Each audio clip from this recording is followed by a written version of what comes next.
Quanto ao sacramento do matrimônio, eu tenho que, para falar do sacramento do matrimônio, falar sobre o que não é sacramento do matrimônio, né? Já tenho pincelado algumas coisas aqui. Existem dois tipos de jeito de você manter relação sexual. Ou através do casamento, que hoje eu não chamaria mais de casamento, chamaria de ato conjugal, que é aquilo que São Paulo fazia. Como ele vivia no mundo muito pagão, quando as pessoas se uniam, né, para sempre, ele chamava de ato conjugal. Eu já não posso mais chamar casamento no mundo onde existe união estável, no mundo onde não existe mais casamento na igreja. Então, a gente tem que entender que as pessoas hoje estão limitadas nesse sentido, no entendimento delas, e a gente chama então de união conjugal.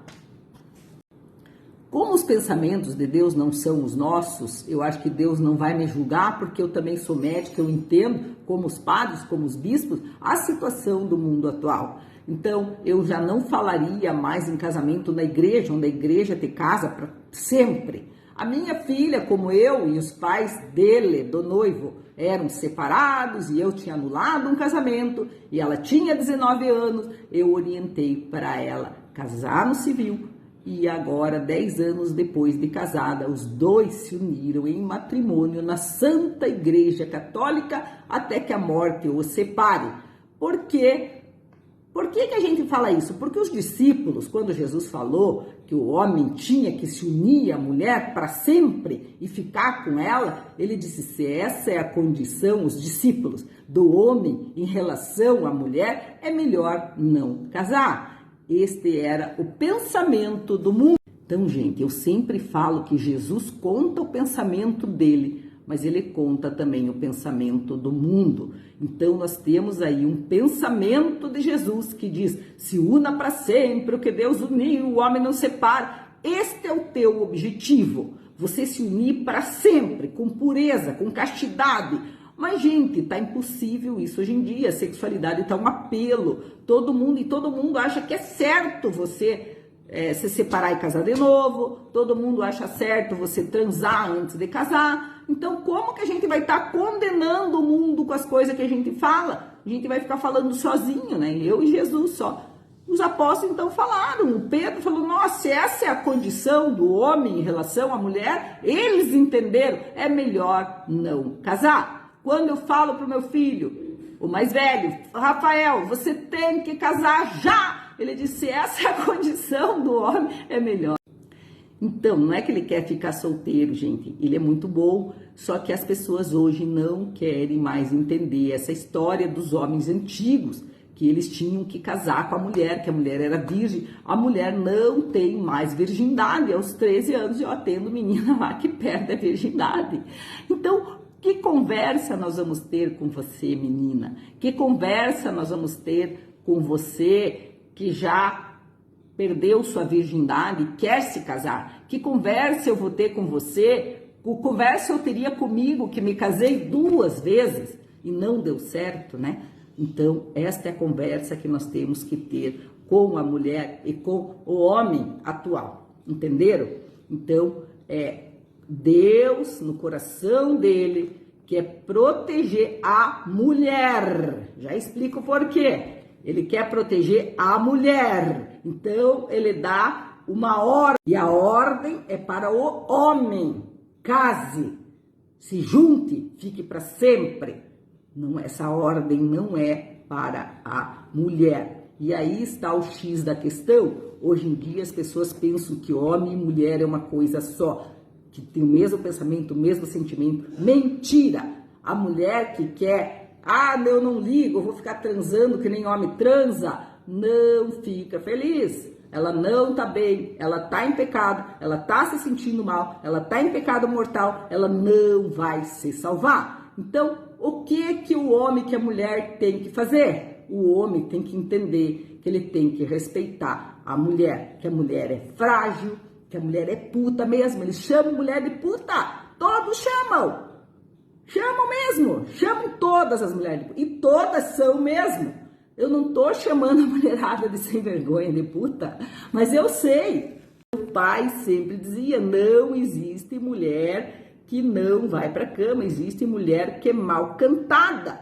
Então, meu pai me ensinou isso, eu era muito jovem, ele estava querendo me dizer, minha filha, os homens cantam e levam mesmo, cuidado, fica esperta. Então, o homem, gente, ele vai transar com você pelo tamanho e pelo formato do teu bumbum. Quando ele olha o teu bumbum, ele já quer transar. E ele vai lá e transa com você. E a mulher, porque o membro dele é para fora, ele tem milhares de espermatozoides e lá na consciência e na mente dele, ele tem que transar, ele tem que fazer filho, ele tem que expulsar aqueles espermatozoides e para ele é indiferente quantas milhões de mulheres. E você sabe que para Deus e para a humanidade, para a sociedade, isso não tem problema nenhum. Lá em casa, meus irmãos podiam ficar com 300 mil mulheres, ninguém falava nada. Agora, gente, a mulher tem o ovário dentro do corpo. A vagina dela, onde ela faz a relação sexual, é dentro do corpo. Então, ela é preservada e o sentimento dela bate com a anatomia dela. Ela quer procriar, só tem uma vez por mês o óvulo. Ela quer ter um companheiro que cuide dela. A mulher é frágil. Mentira que a mulher é força igual ao homem. Mentira, gente. Caiu a minha correia na rua esses dias e eu não tinha ninguém ali porque era muito cedo da bicicleta.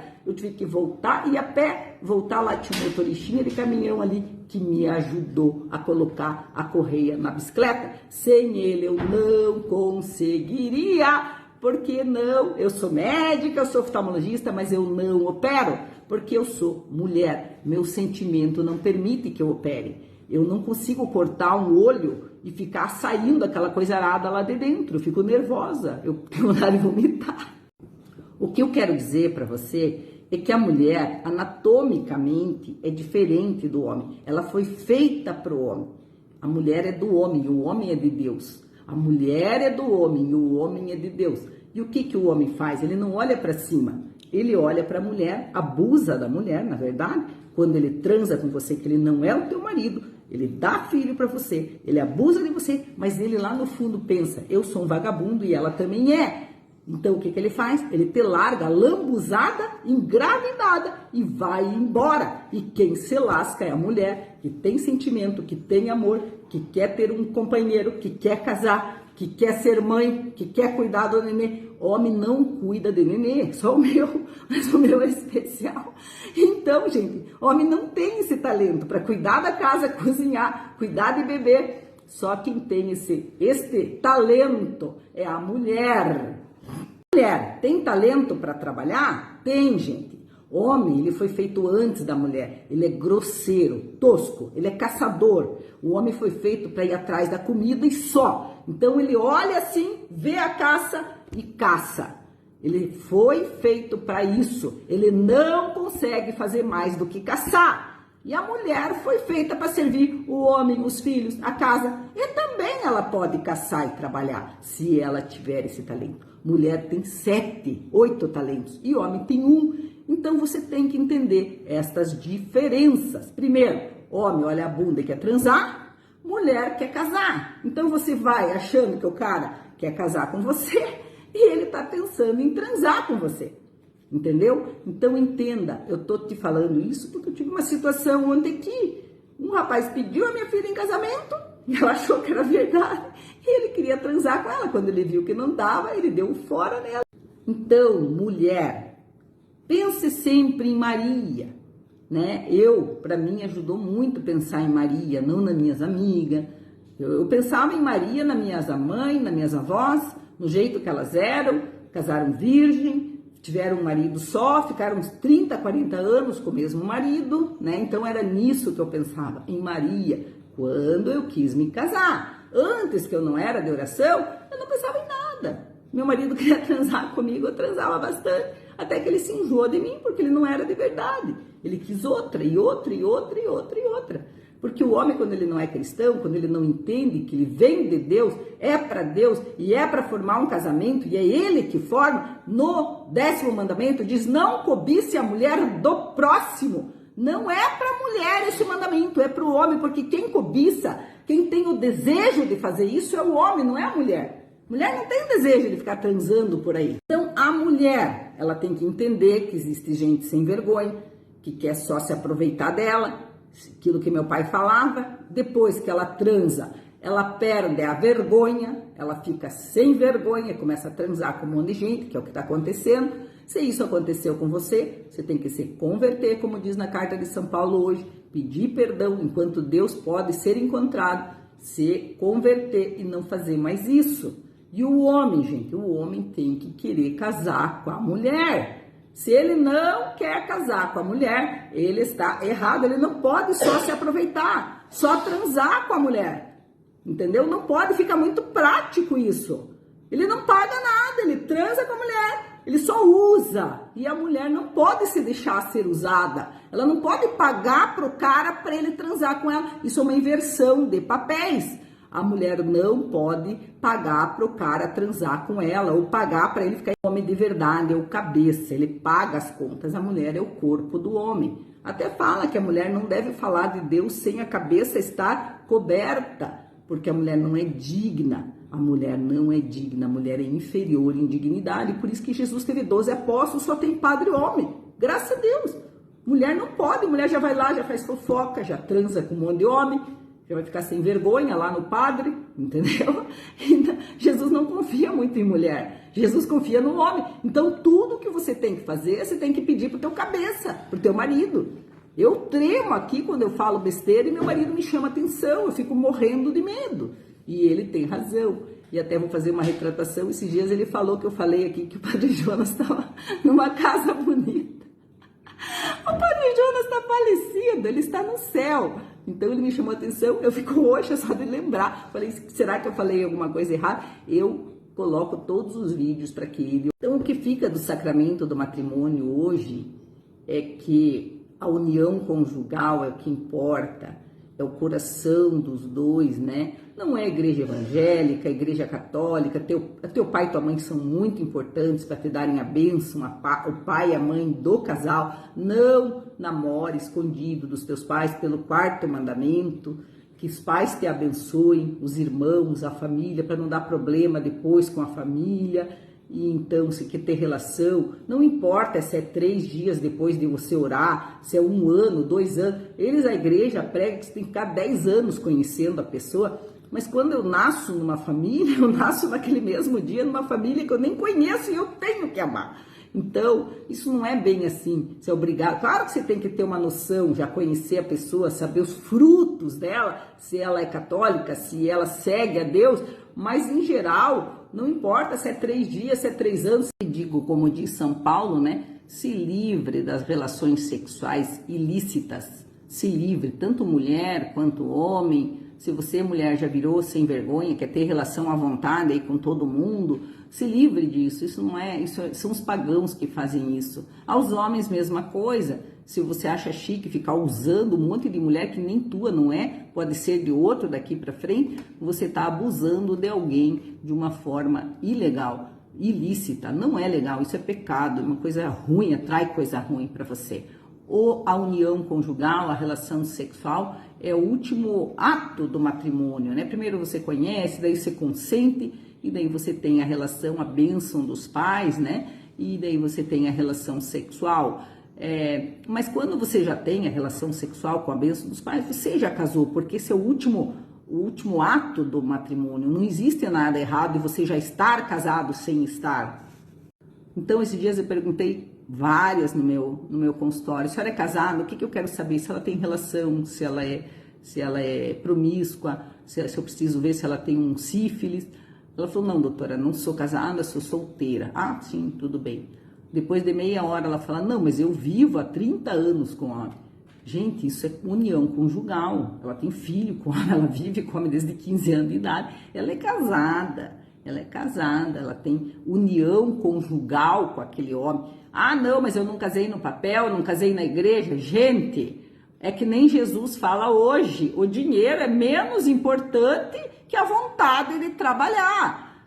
O dinheiro é menos importante do que ser chamado e querer trabalhar. O salário teu vai ser dos últimos, igual ao dos primeiros.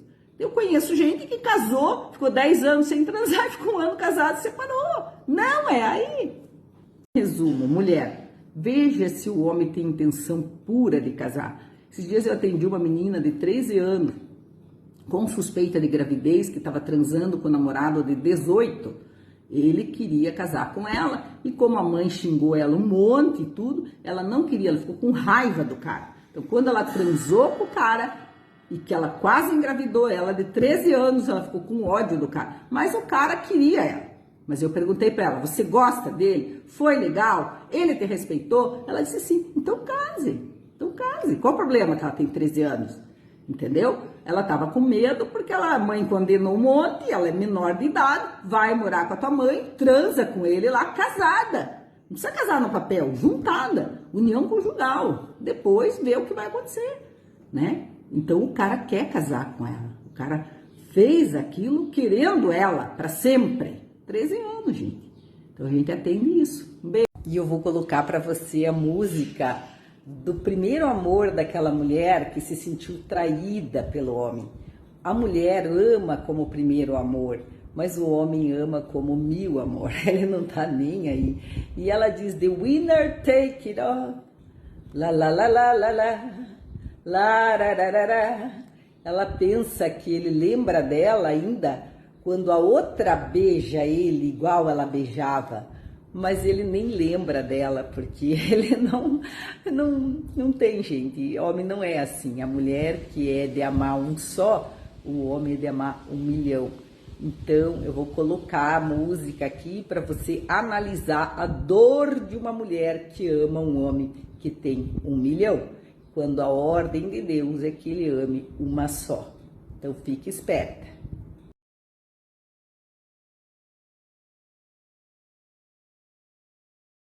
Você me pergunta, né, da onde que eu tiro tudo isso? Então, eu tiro tudo isso da minha vivência. Eu sou mestra e doutora em casamento, porque casei antes desse casamento de 25 anos, 2 vezes, fiquei 3 anos casada. E eu estudei muito sobre casamento para anular o meu casamento na igreja. A igreja tem o direito canônico, eles estudam sobre casamento, eles têm um direito que estuda o que é casamento, então eu estudei bastante sobre isso. Eu também tiro das igrejas. A igreja católica, quando ela casa para sempre. Eu tô falando da igreja. A igreja evangélica, que eu casei também com meu segundo marido, ela era evangélica, ela casa até a pessoa te trair. Quando a pessoa te trai, ela anula aquele casamento, já não vale mais, vale o casamento civil para a igreja evangélica. Eles então divorciam a pessoa e ela é livre para casar de novo. Essas são as igrejas que eu conheço, a igreja católica e a igreja evangélica. Eu também penso como era o casamento quando Abrão foi chamado. Então, no caso de Abrão, ele engravidou a Agar, né? A empregada dele. Então, quer dizer que não tinha problema para o homem ter outra mulher. Claro que Sara não gostou, né? Não ficou muito feliz dele ter engravidado a empregada. E Deus também não era essa a vontade de Deus. Era que o homem da bênção dele era o filho dele, né? Moisés, que deu a lei de que não pode trair, do adultério, do pecado da castidade, que não pode cobiçar outra mulher que não é a tua mulher, o casamento para sempre, o que Deus uniu, o homem não separa, né? Mas Moisés deixou ter divórcio. Ele dizia, não, se o homem não está feliz para a mulher, ele divorcia. Só que Jesus não gostou disso, porque quem sofria, com certeza, e como é a mulher. Então, quando Jesus pensou na mãe dele e nele, ele não quer que a mulher sofra. Gente, o rei Salomão, aliás, o rei Davi, ele casou com a mulher de Urias. Ele viu uma mulher nua da casa dele, se apaixonou pela nudez da mulher e mandou matar o marido da mulher dele, né, a mulher de Urias. Ele sempre foi casado com a mulher de Urias. Ele não era casado com a mulher dele. Então, na Bíblia, nós temos várias histórias desses problemas. E Salomão era o rei da mulherada. Ele tinha um harém com um monte de mulher. Não era errado, não era pecado, apesar de Moisés já ter dito não adulterar. Então, para Salomão, era normal. Ele era um rei muito rico com muitas mulheres. Outra história que nós conhecemos é a história de Tobias e de Sara. Agora falando da mulher.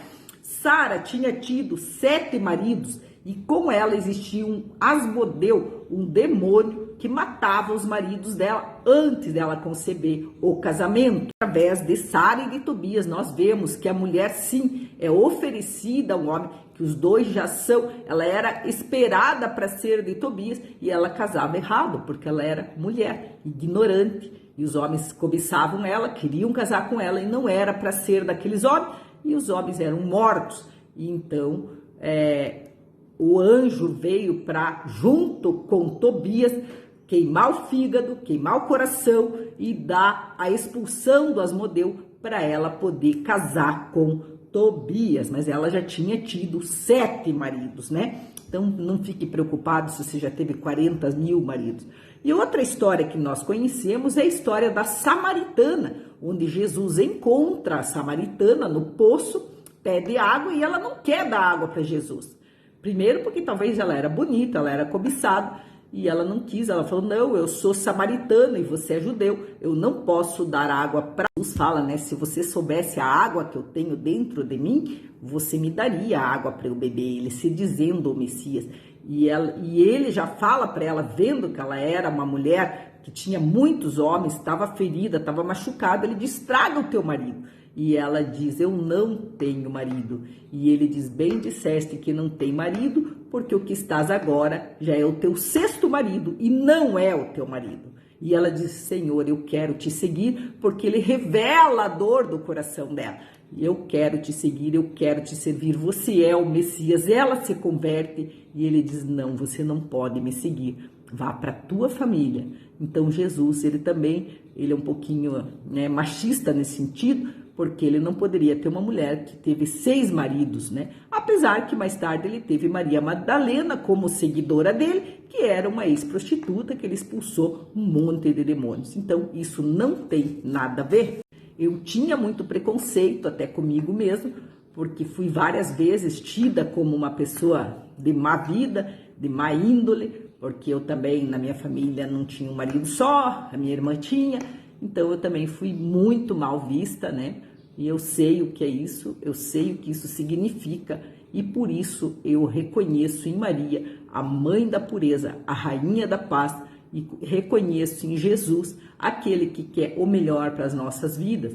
Acredito que Jesus possa dar um casamento para você se unir, porque o objetivo da relação sexual é unitiva e procriativa. Eu me uni com meu marido e eu tenho filhos adotivos dele, né? E não faz mal, nós temos filhos, nós temos uma família, nós temos Maria, nós temos Jesus, os sacramentos. Eu sou digna do sacramento porque anulei o meu casamento e eu sou, graças a Deus, muito feliz e quero que você também.